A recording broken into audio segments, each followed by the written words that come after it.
Assalomu alaykum. Efirda Samarqandda ta'lim haftachida dasturi tanishing.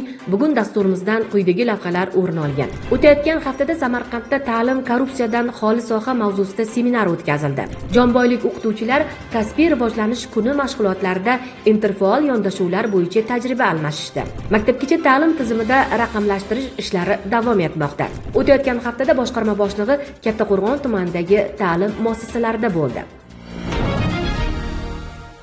O'tayotgan haftada viloyat maktabgacha va maktab ta'lim boshqarmasida korrupsiyaga qarshi kurashish oyligi doirasida ta'lim korrupsiyadan xoli soha mavzusida seminar tashkil etildi. Tadbirda maktabgacha va maktab ta'lim vazirligi korrupsiyaga qarshi kurashish va huquqiy nazorat boshqarmasi boshlig'i Shahobiddin Jo'raboyev ishtirok etib, korrupsiyaga qarshi olib borilayotgan islohotlar, shu jumladan korrupsiyaga qarshi kurashish to'g'risidagi qonun asosida amalga oshirilayotgan chora-tadbirlar haqida so'zladi. Viloyat prokuraturasi va Ichki ishlar boshqarmasi xodimlari korrupsiyaviy jinoyatlar, ularning ijtimoiy xavfi va jinoyatchilikning yangi turlari haqida tushuntirishlar berdi. Tadbirda ta'lim muassasalarida halollik g'oyalarini targ'ib qilish, yoshlar o'rtasida adolat va shaffoflikni singdirish muhimligi ta'kidlandi. Shuningdek, korrupsiyaning salbiy oqibatlariga bag'ishlangan videorolik namoyish etildi.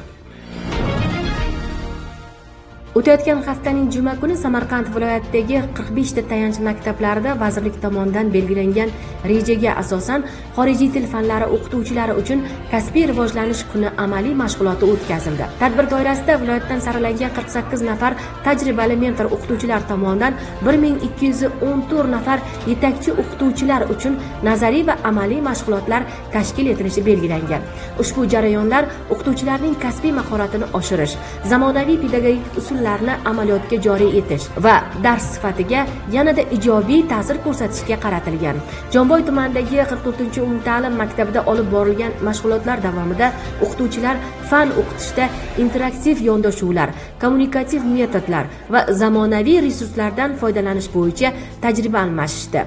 Tadbir natijasida ishtirokchilar yangi g'oyalar, metodlar va amaliy ko'nikmalarga ega bo'lishdi.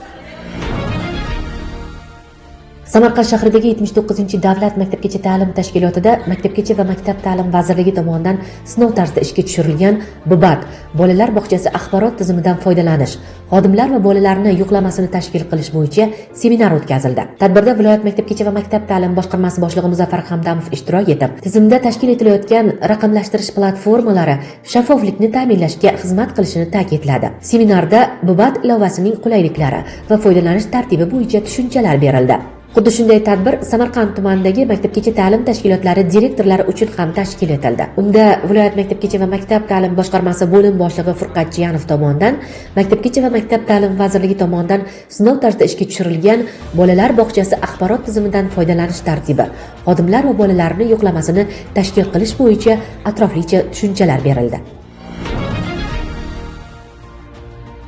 Viloyat maktabgacha va maktab ta'lim boshqarmasi boshlig'i Muzaffar Hamdamov Kattaqo'rg'on tumanidagi 23-umumta'lim maktabida bo'lib, muassasada kuz-qish mavsumiga tayyorgarlik jarayoni hamda ta'lim sifatini oshirish bo'yicha amalga oshirilayotgan ishlarni o'rgandi. Shuningdek, kasbga o'qitish xonalari, sport zali va o'qituvchilar xonasini ko'zdan kechirdi. Ta'lim muassasasi rahbariyati, xo'jalik ishlari mas'ullari va farroshlar bilan suhbatlashdi. Suhbat jarayonida ta'lim sifatini oshirish, muassasada o'quvchilar va o'qituvchilar uchun zarur shart-sharoitlar yaratish yuzasidan mas'ullarga topshiriqlar berildi. Shuningdek, boshqarma boshlig'i joriy yilda foydalanishga topshirilgan Kattaqo'rg'on tumanidagi 10-davlat maktabgacha ta'lim tashkilotida tarbiyalanuvchilar qamrovini oshirish va kuz-qish mavsumiga tayyorgarlik holatini o'rgandi. O'rganish davomida aniqlangan kamchiliklar yuzasidan mas'ullarga tegishli ko'rsatmalar berildi.